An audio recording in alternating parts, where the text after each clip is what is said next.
I was in a relationship with a quote unquote nice guy, someone who I had friend zoned for, gosh, 15 years. And since we were 12 in middle school, he, was kind of insecure. He was like chubby when we were kids. He was my friend, and I guess he had the biggest crush on me, and I had no idea, but he was too afraid to like put himself out there and tell me, and then we grew up. We maintained contact that whole time. I mean, we would stay on the phone for hours, and he'd send me flowers sometimes, like if I had a surgery or, whatever.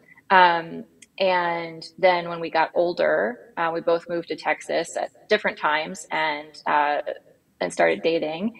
And I really craved for him to set boundaries. And so I remember feeling like, man, I just really, really wish, like, he's an amazing guy. Like he'll do anything for me. I just really, really wished he would set boundaries. And now, having studied everything that I've studied, I understand that it's not just the boundaries. It was also wanting to feel his power, wanting to feel his edge, wanting to feel his no, and to feel essentially penetrated emotionally and energetically, like for him to take up space around me and not be afraid to Mm. take up space.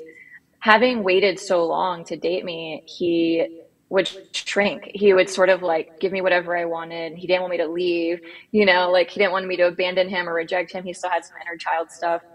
And so like he was kind it was a little bit boring, I have to say, because there was no like there was no edge, like where's the boundary here? Um, and it also, on an unconscious level, feels a little unsafe as a woman to be with a man who, um, won't tell you no. And it's like the unconscious thing there is, well, if he can't tell me no, can he tell the world no? And if he can't tell the world no, how can he keep me safe? And so him not having boundaries and not being able to say no was really not only boring, but also scary for me. And it put me into a masculine state where my head was on a swivel and I didn't feel like I could really like relax into him. And we both did a lot of work. We broke up, did a lot of work, and actually we're back together. Things are great. We're on track Oh, to be wow. married and all kinds of stuff. Yeah, fast Cool. forward. Um, Interesting. but yeah, yeah. But we've had to put a lot of work in, and we had Hmm. to learn the hard way, everything that I teach. So, anyways, right around our first breakup, that's when I went into a deep meditation for about 3 weeks and just prayed and was like, God, how can I help people? I had a coaching company before, and I knew how to do it, and I was just like, what's next for me? What do you want me to do? And what I felt like I was told was that the patriarchy has hurt men just as much as it's hurt women, and that's not a political statement. It's really just a statement to say that men haven't had safe spaces to, Mm. be vulnerable, to share their emotions, to talk about what's going on for them, and the way that women have. It's much more socially acceptable for women to go process what's going on for them. And so essentially what you have is this like pressure cooker effect where men are shoving everything down, and the women feel like, oh, he's emotionally unavailable, right? But in his mind, he's like, if I go there, I don't know if I'm going to come back from it. There's so much stuff buried. I feel like I'm going to blow up. I don't know if I'm like, what's going to happen if I really let myself go there. Hmm. And there's a lot of reasons for that. And so yeah, and so I wanted to create a safe space, and it's been that ever since.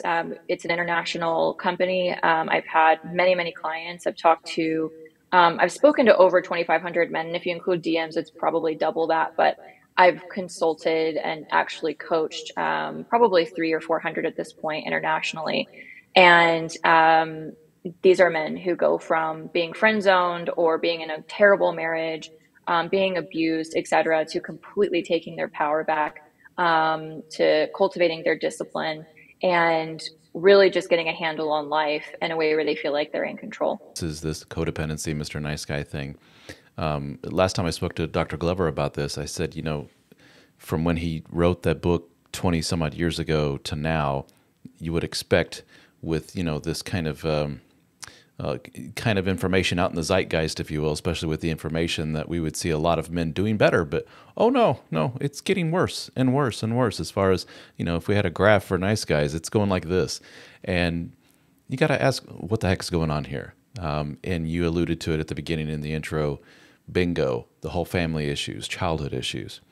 From my perspective, talking to so many men, that's it. That's everything. It's all about what happened when they were a little boy. Mom and dad, the dynamic that they witnessed with mom and dad, their past relationship experiences has completely molded them into what they see now, which is Mr. Nice Guy. And it's getting them absolutely nowhere. A lot of men are very resistant to the whole notion of, really, it's a psychology thing we're talking about. Lay down on the couch, let's work this out and talk about where this came from. A lot of men are like, oh God, here we go with the wounded child nonsense, blah, blah, blah, blah, blah. It's much easier, Ashley, to say from the hurt male perspective, and that's who we're talking about. A lot of guys have been badly hurt because usually what goes along with this is a string of being cheated on, broke up, got their heart broken, whatever it may be, belittled at the workspace, whatever it may be. It's much easier to lash out at the other, and often the other in our world is women. It's women only like creeps, or not creeps, excuse me, bad boys. That's the term. Women only like bad boys, which is another word for extroverted, low anxiety men who aren't afraid to say what it is they're feeling. There's some truth to that.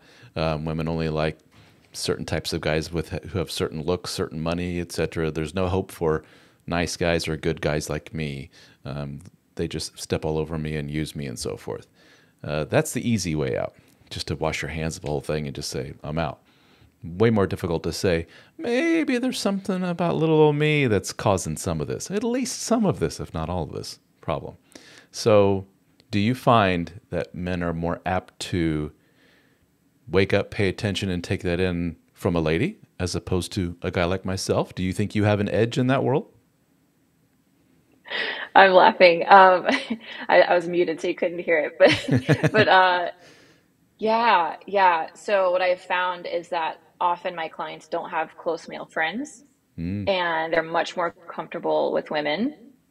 I find that very interesting. It's not yes. something I expected going into it, but it also makes sense, and is kind of related to the root problem of what is causing the nice guy syndrome, honestly. So it's a blessing and a curse in that, it brings them in, but so it's like the thing that brings them in is probably not great. Like whatever causes it in childhood, like his own discomfort with his own masculinity, and the fact that he may have never shifted his emotional anchor from his mom to his dad, and then eventually to his friends, and so he's still mentally and emotionally in some level sort of stuck in a certain place where he's only comfortable with women.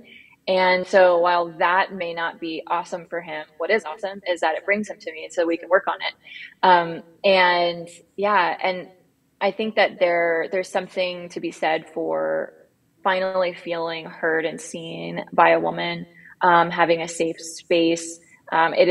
Specifically that's held by a woman. It's very, very, very rare in our society, for men to have a safe space at all, much less with a woman. And so on some level, just experiencing that, can be healing.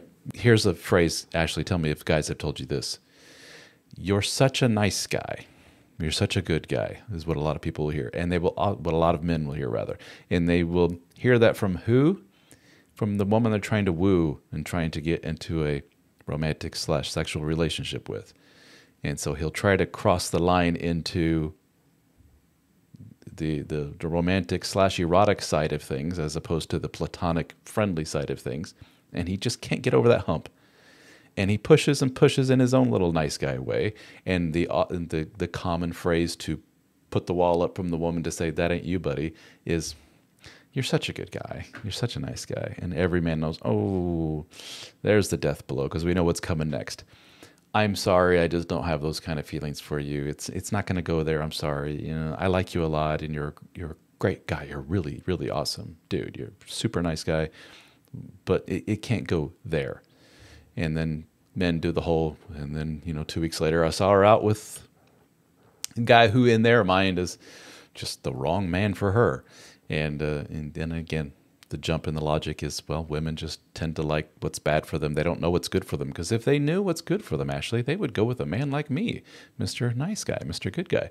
It's easy for us in today's day and age, us men, to take a good thing and just snowball it into something huge that quickly becomes a very negative thing. We want to be Mr. Provider. I want to, go out and work my butt off and prove to my family that I can do that and put a roof over everybody's head. In today's day and age, usually it's like a 50-50 thing between he and the wife. But still, we get a lot of our purpose from that.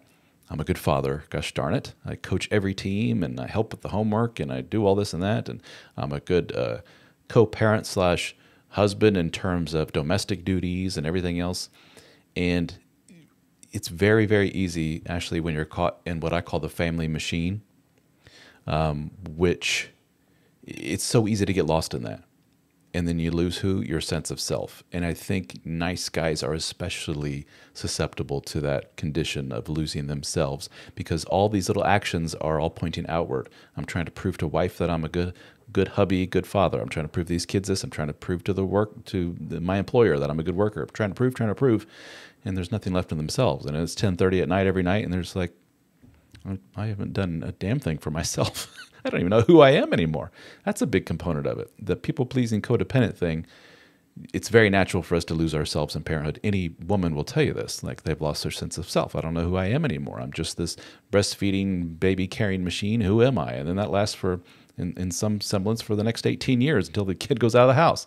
It's very easy to lose yourself, and us the nice guys tend to have a really difficult time with that. Rita, you tell me, Ashley, will an outgoing, confident, not afraid to stick up for himself and say what it is he feels, will that trump the truly good guy every time if the truly good guy has no boundaries? Yeah. Yeah, because at a woman's core, what she's looking for from a man is for him to protect, right? Like if you look at how we're built biologically, the woman, when we have a baby on her hip, we can't fight the bear, right? And so on a deep level, we're looking for someone who has an edge, who can say no, who has his head on a swivel, who has discernment, who has boundaries, who has discipline, all the things that you need to have in order to protect. Not the guy who isn't paying attention, is just letting anyone and anything in, right? Who doesn't have boundaries, who doesn't know what he wants, doesn't have a sense of direction and yes or no, or what's right for him, what his principles, what his values are.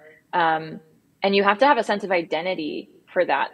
If you have spent your whole life people pleasing, then you lose your identity because you've become who everybody else wants you to be, right? And so if you don't have a sense of identity, how can you make decisions? And if you can't make decisions, how can you keep the family safe and protected?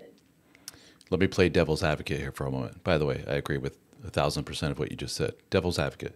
Yes, but Miss Ashley, you're speaking from a very antiquated, old-timey mindset. What you're getting at is that we all have some kind of embedded programming within us. That basically what you're saying is nature says, here's your cards. You're a woman. These are your feelings, and this is your predisposition towards what you're looking for a mate. Here you go, man. Here are your cards. Haven't we overcome some of this as a people over the past so many generations of societal change? Doesn't that trump some of this? I'd say if we had overcome it by now, we wouldn't have as many men as we have, like, hooked on porn, right? It's very difficult to fight biology, Mm-hmm. right? And to override it. Now, if you tell the women, they might tell you, "Oh, yeah, I can do anything a man can do," and it's like, "Well, ma'am, go lift, not lift, but build the power line, then, please. Go to the oil rig, right? Go unload that 18 wheeler. Like if, oh, and by the way, don't mess up your manicure while you're doing it, your $40 manicure or whatever, right? So if anyone wants to sort of make the argument that we're the same, you can easily dismantle that. Look at the way our brain is wired. There's a lot of it that's the same, but some of it's different.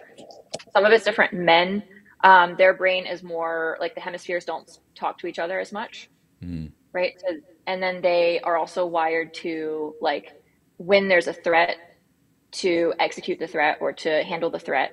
That's why emotions can be really hard, because if I feel these emotions, I don't know how I'm going to react to it. right? My brain wants to do something about it. And the answer that my brain comes up with is not always the best answer for how to handle these emotions, right? That's, in my opinion, why we see a suicide rate that's 4 times out of women, Mm. because it just seems like an answer to the emotions, right? It's a way to solve that problem. Um, and that's not the only reason, but one big reason. Men, their brain works better when something is moving. The quicker it's moving, the better they are at identifying it. And you know, it's, for example, like if you're hunting and you have to shoot an arrow, right? And women not so much. Um, and so, biologically, our brain is different. We have different hormones. Women obviously have a 28-day or thereabout hormone cycle. Men have a 24-hour hormone cycle.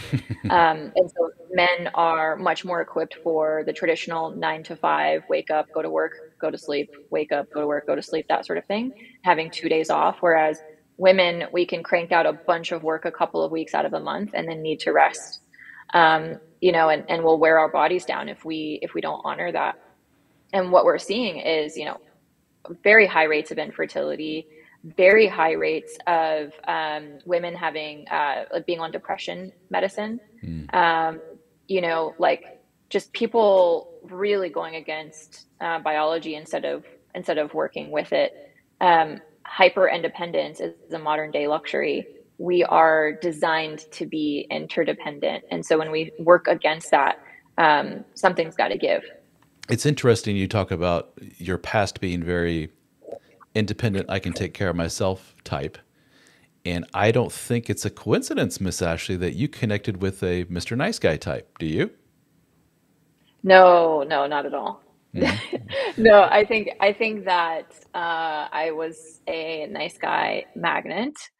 Being really in my masculine and really independent.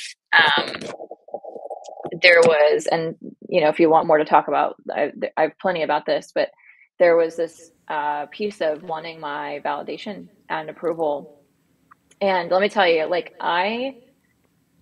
I said, growing up really quickly and seeing some stuff that I really shouldn't have seen growing up and being in like life-threatening situations and lots of abuse and stuff, I really had a mind of my own.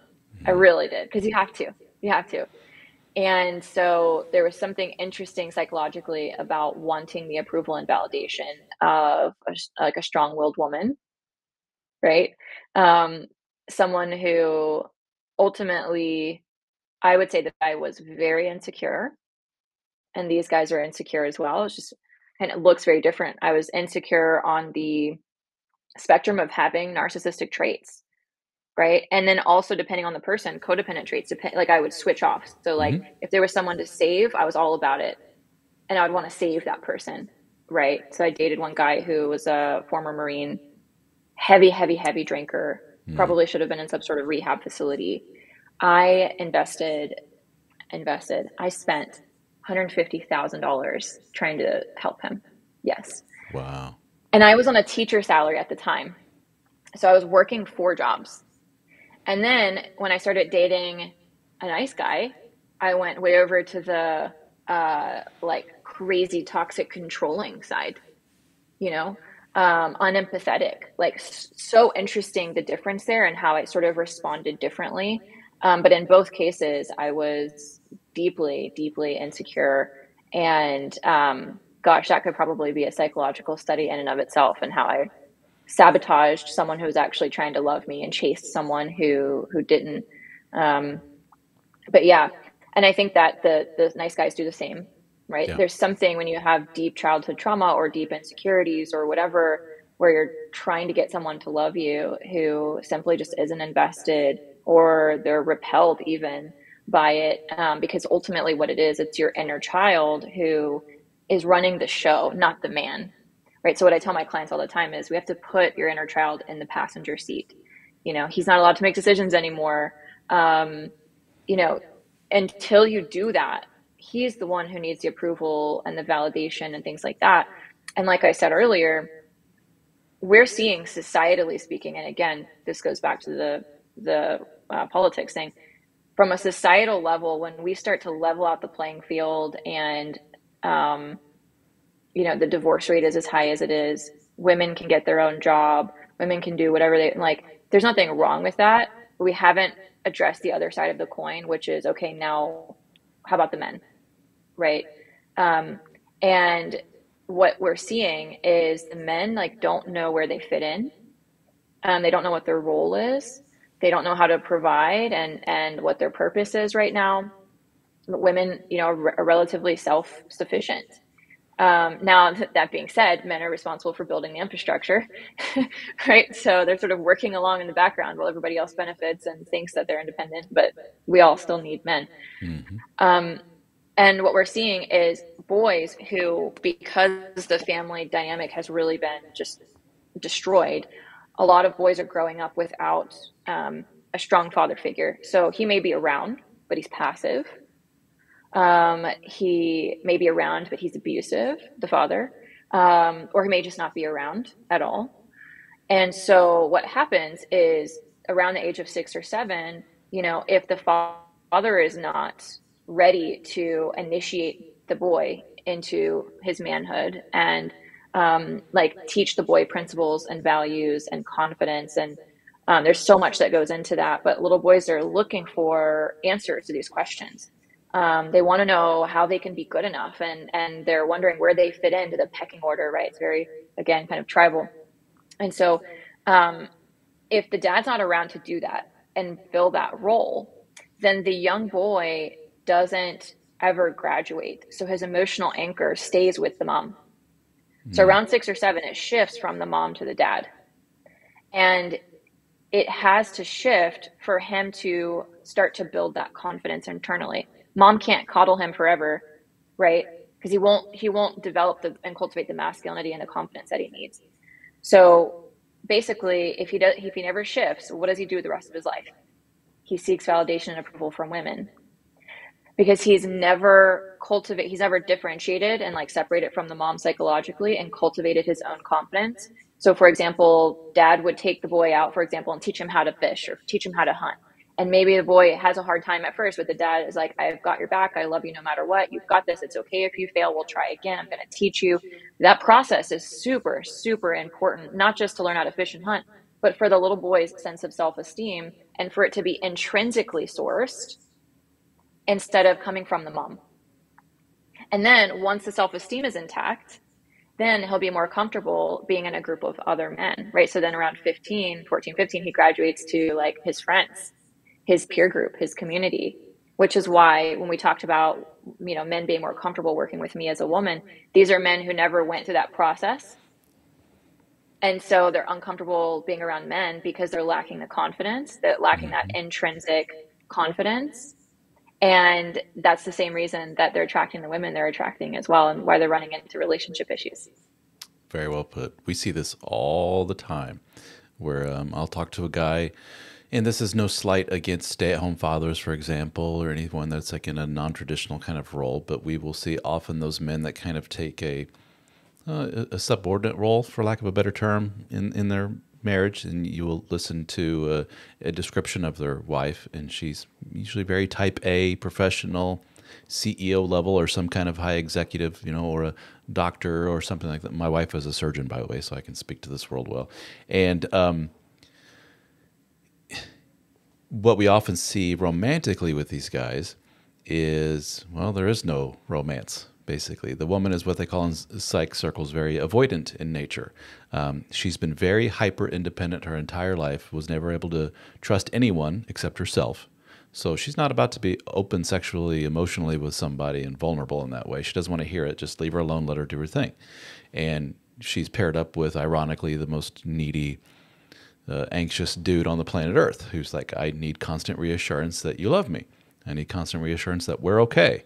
When I sit across the table from you and I see you have a not so happy look on your face, I have to fix it like it now immediately. And it doesn't bode well for the clash of the two worlds. It doesn't bode well for the romance between the two. But we see that, shoot, I don't know, that's like 3/4 of the guys in our group basically have that dynamic in some way. So super, super common and very interesting to hear it from the other side of the table, the other person's perspective, the person who said, yeah, that was me. And the fact that you're doing probably continuous active work to battle against that. The analogy I often use is one of, it's like this concept of baggage that we all bring to the table. It's like literally luggage that's in the back of your car, and there's so much of it that it throws off the weight distribution of the car. And so you're driving down the road, and if you take your hand off the wheel, you go off the road and you crash into the trees and you die. So you have to make constant course corrections and keep your hand on the wheel, know when to put on the brake, know when to accelerate, and that doesn't stop. You always have to do that from now until the day you die. That's called having baggage and dealing with it. And that's what I found, that most people just don't do that. It's very easy just to take your hand off and go, well, whatever happens, happens. And that's what we see with a lot of guys all through their life. When I say, I hear these guys that describe really toxic, for lack of a better term, dysfunctional, chaotic marriages to a woman who's objectively like bad news. And you're like, what in the world were you doing with that gal? And I said, what is it that, Bob, what is it that caused you to choose Mary as your wife all those many years ago? Hey, she was like one of the guys. She was very low in chaos. She was very low drama. I could talk to her about anything. She was just cool, calm, and collected. And then we had our honeymoon phase, which wasn't the best in the world. This is what usually these guys say. But it was something. And then, man, as soon as we had kids and got married, that just went and just, plummeted, flatlined, nothing. We have nothing anymore. That's what I hear often from the guys, is she was just one of the guys. And then combined with the reason I married is just because it's just what you do. I'm 26 years of age. Everybody says, why aren't you married yet? Oh, I don't know. I guess married. You want to marry me? Okay. That's about all the thought they put into it. And why did you have 8 kids? Well, because Mary wanted to have 8 kids. And did you? Not really. No, I was happy with no kids. And he's just like, whatever. That's in essence the nice guy's mantra is, whatever. That's fine. No biggie. Meanwhile, in his head, he's like yelling, no, I don't want to do this. But he's, whatever. Gets you in a lot of trouble. We've been talking about the romantic and the relationship side of things. How does the nice guy syndrome affect these guys professionally? What have you seen? Yeah, so it depends on what profession they're in, obviously. So if they are entrepreneurs or if they are, working a 9 to 5 or something in between. My clients who are in charge of their own money and like either they're a CEO or they get commissions, um, they always make more money and they don't even change anything on the outside because let me tell you, they already have their T's crossed and their I's dotted. That's just kind of how they roll, right? But when they open their heart and when they have intrinsic confidence and they're less attached to the outcome, um, things just start to flow. And I don't know what it is. It's just it almost it's just really cool to see, honestly. I had a client just yesterday. We were talking. He was on Voxer, and he had a good cry. And then he's like, "Okay, I have to get myself together, go have this big meeting." And then later, he texted me back, and he goes, "I just made millions of dollars." I was like, "Maybe you should cry more often," because what he told me was like, "Oh, I never cry." And I'm like, "This is probably a good, Yeah. maybe it's a sign that you're heading in the right direction." But people feel it, and they feel they feel like it's an authentic relationship and not a transactional relationship. They feel like they can be themselves because they don't have to walk on eggshells to make you comfortable since you're insecure or super attached or what have you. There's a lot to be said for it. Clients who are in like a 9 to 5 situation, they'll often change jobs. So, they'll wake up kind of and go, oh, these people have been taking advantage of me for years and I've Hmm. been led, right? Or treating me poorly or whatever. And so they start applying and then they'll like land this awesome job and you're like, oh my gosh, this is so much better. But it's interesting how it doesn't occur until they shift their identity. Hmm. So, like when their identity shifts and they feel more confident, their self worth comes online, their self respect comes online, then all of a sudden that's when they feel the sort of record scratch, if you will. And Hmm. it makes them kind of wake up and go, oh, you're actually, it's not just me who is not good enough and so I need to work harder. It's you who's taken advantage of that, right? And as soon as I start to set boundaries and tell you, no, I'm not going to work 50 hours, a day or whatever for you, like then, if you get upset, it's like my sign to go, right? Because you've just gotten Hmm. so used to milking me, so to speak. I have a friend who was on the board of a hospital. She's been on multiple boards. And I'll tell you something that she probably won't ever, ever, ever say publicly. And I can never tell you her name and I can never tell you what hospital she works for. We were sitting there, I was helping her set up her new office. She just bought a house. And we were talking about nice guys. And she goes, the men who, and women who are deeply insecure and never feel good enough will work the hardest for you. And all you have to do is be just a tiny bit disproving of whatever they've done, and they'll work harder. Interesting. Wow. Somewhat manipulative, but that's interesting. Yeah. It's something I've been talking about here recently is the sales game, for example. That is such a microcosm of watching how a certain personality type succeeds over another in sales. And the nice guy persona doesn't lend itself well to sales. And what I've seen is that they get in their own way.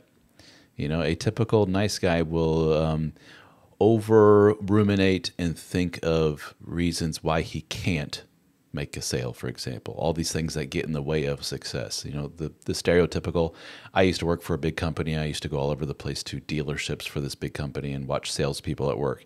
And you could always pick the top dude. He was always the same archetype. Laid back, confident. He's obviously the head dude when he walks into the room. Everybody looks up to him. Simple, not to the point of being like, you know, simple-minded, but to his coworkers, they would probably tell you like he's not the brightest dude in the world. He's just pretty simple, straightforward dude. While over anxious, overthinking it guy over here, probably Mr. Nice Guy, is like, I need a better laptop. I need better print materials. I need all this. I need better training on how to use said laptop. I need all these things before he can literally walk out the door and start selling stuff. While top performer dude's just like, yeah, see, I'm just going to go out and get a sale, and comes back and hands you a napkin that he was at a bar and he wrote out a deal on a napkin and says, here, you know, put that in the system. I just sold a $500 to $1,000 piece of equipment. There's the guy's email and his number. What is this? It's like, yeah, I sold a big giant piece of equipment with a napkin. Yeah, that's all it takes. I've been working this guy for 3 months and he finally pulled the trigger.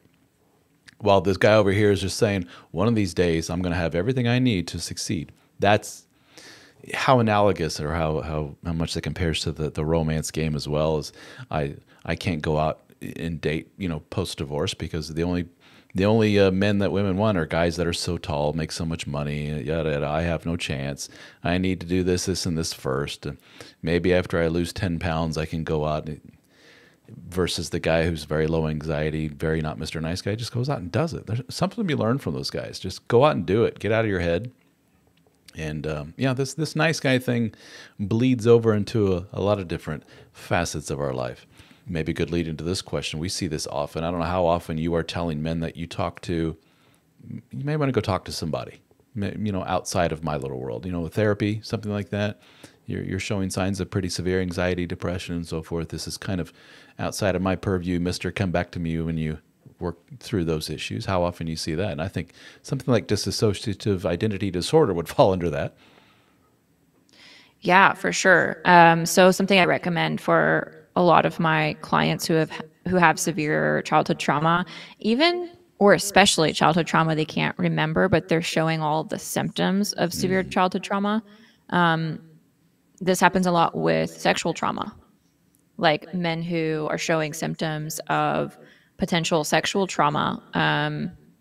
I don't necessarily suggest that to them, and like, but in my mind, that's what I'm thinking, right? When they start telling me I'm a sex addict or I'm addicted to porn, you know, or when someone, you know, tries to love me, I just completely sabotage it and kind of, yeah, it's just, my mind just starts to go, there's something going on here, something a lot deeper. And when those things start to stack up, when it's not just one or two issues, Yeah. it's, you know, multiple. And I recommend EMDR to them, because the last thing I think that men want to do is sit in therapy for years and years and years. And men process, again, going back to our biological differences, we process emotions differently. So women, we process through talking, and men somewhat, I mean, that certainly can help for some men, but not for all. And so that model is pretty feminized in terms of how it, the approach is. And what I like about EMDR is that it's to the point. What they do is they keep your conscious mind engaged while they access your unconscious mind, so they can actually have a conversation with your unconscious mind, which, by the way, is responsible for 95% of your behavior. So it's very important to figure out what's going on in your unconscious mind, but our conscious mind won't often let us. Like it's hard to access. And so having someone who knows how to access your, let's just say, computer program that was developed mostly between 0 and 8 years old, stuff that you don't even remember, right? Beliefs that you developed as a child that you don't even remember. So someone who can directly access that and start to help you rewire it, that saves you so much time than having to sit and look for it and sort through it when you may have cognitive dissonance and your brain just does not want you to go there. It feels too unsafe. And you'll spin your wheels in therapy for years until you know how to directly access the unconscious mind, which EMDR is fantastic at doing. It's also helpful for retrieving memories. So again, if sometimes things are so traumatic we don't remember them, and so if you're seeing all the symptoms but you don't have the memory, it helps you retrieve the memory and know exactly maybe what happened or what's causing these behaviors. I've seen it with a lot of my clients, who they're just chronically, no matter what we do from a coaching perspective, still anxious, still depressed, still have addictions. They're doing everything. They're, going to the gym, or they are cleaning up their diet, or they're setting boundaries, and they're doing these things. But it's almost like no matter what they do, they just keep, finding themselves going back to Sure. essentially old coping mechanisms. Their unconscious mind is trying to keep them safe. And it's terrified of change. It's terrified of being vulnerable. And leadership is vulnerable. Masculinity is vulnerable in and of itself because you're putting yourself out there. You have to approach, right? And you have to make the decision and hope that it's the right one, right? And so the brain is so terrified of that level of taking up space and being vulnerable, making decisions, setting boundaries, that it will default and continue to default until you actually fix the root cause of what the brain is so terrified of, because it has one job, and that's to keep you alive. Another layer of complexity to this, something that we've noticed in our world, I don't know if you see it in yours as well, is we have a disproportionately large number of guys that have been formally diagnosed as being neurodivergent. So you'll have ADHD on the autism spectrum and so forth. We see a lot of that, and I'm sure you do too. So that's a whole other level of complexity there. And it is a spectrum. So some are, quote unquote, worse than others. There are guys on the autism spectrum that have lived their whole lives and had no idea. While there are others that are like, something is most definitely, quote unquote, wrong here.